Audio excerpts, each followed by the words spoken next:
In this lecture, we will discuss the core elements of social cognition.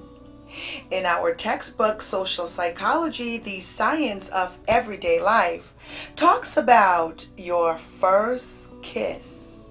So think back to your first kiss.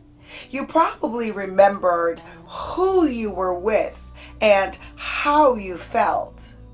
But do you remember the day of the week or what you were wearing?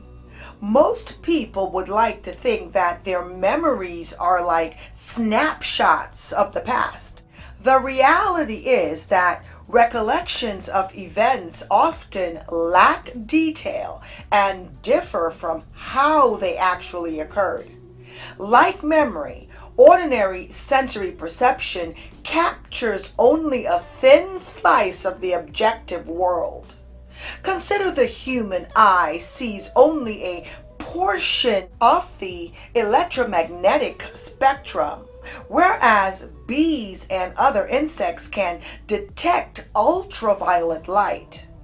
Everyday perception is also riddled with inaccuracies. As just one example, it seems perfectly obvious to see the sun as rising and setting as it traverses the sky. Yet we know that the sun remains stationary while the earth revolves around it.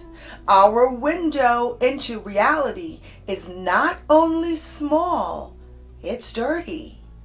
Most of us also assume that we take in sensations from our environment and add them to a big pile of knowledge in our head. The whole, that is our understanding of the world, is the sum of its parts, which are the impressions of stimuli. The research area known as social cognition emerged in the 1970s. Social cognition is governed by two systems of thinking: a cognitive system that is conscious, rational, and controlled, and an experimental system that is unconscious, intuitive, and automatic. So the two ways of thinking influences attitudes and behaviors. The implicit attitudes are unconscious, automatic, and based on learned associations. Conscious, explicit attitudes are relatively independent of implicit attitudes. Hence, the same person can hold opposing implicit and explicit attitude towards the same thing. Routine behaviors can become automatic, but in novel situations, the cognitive system takes over to make deliberate, reasoned judgments and decisions. Now, the cognitive system requires awareness, motivation, and ability. If these conditions are not met, the cognitive system is interrupted. The mind typically classifies a stimulus into a category and then access a schema, a mental structure containing knowledge about a category. Schemas allow people to go beyond the information given and make inferences, judgments, and decisions about a given stimulus. Although generally helpful, schemas can produce false beliefs and limit a person's interpretation of reality. So, schemas come from multiple sources and are heavily influenced by culture. They are also shaped by the need for closure. Salient schemas are highly accessible in color, thinking, and behavior. Priming occurs when something in the environment activates schemas. When primed, Schemas can influence the impressions we form of others and might sometimes influence our behaviors.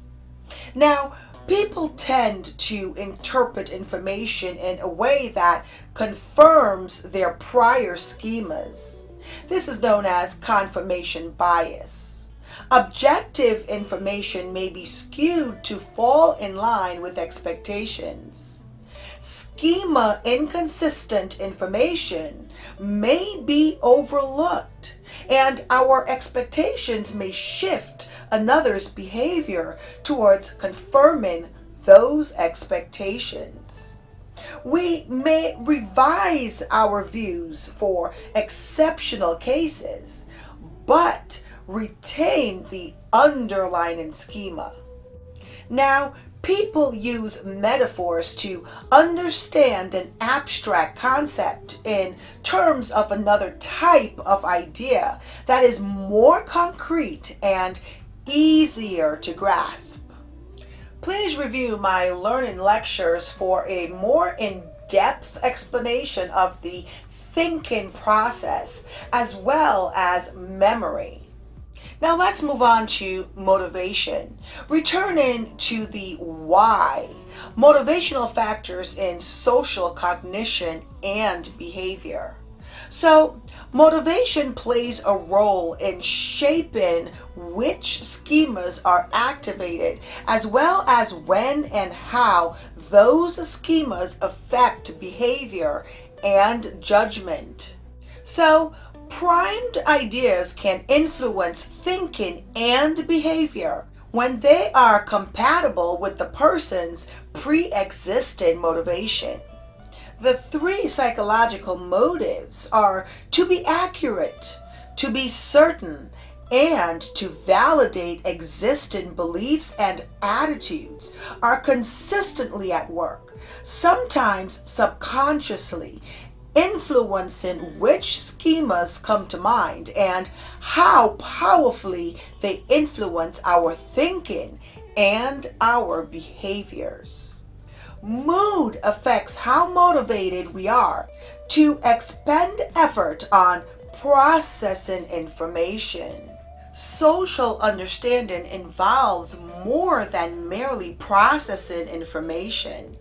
Our cognitive systems is highly attuned to rely on memories, infer causation, form impressions of people, and imagine alternative possible outcomes to make sense of people and events.